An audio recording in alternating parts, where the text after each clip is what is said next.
Hey guys, this is Chris back with a quick E39 touring tip, and this one's going to be about changing the rear window regulator. So I saw some DIYs online about changing the one on the sedan, but nothing about the E39 touring, and that's sad because I think that we deserve some content and some help.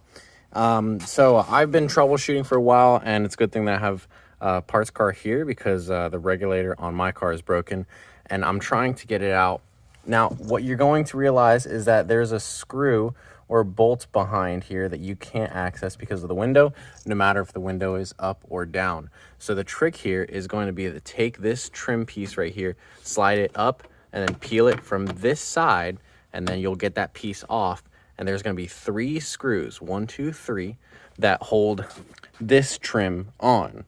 So once this trim is loose, you can peel it away and then slide it up. And you can see over here, it's already removed on this car, but you're going to slide it up and it's going to be channeled with this window seal.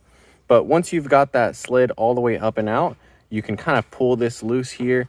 And that's about as much as I had to pull it loose so that I could pull the window all the way up and out. So here's the window on the ground. That's the only way that you're going to be able to access this top nut right here.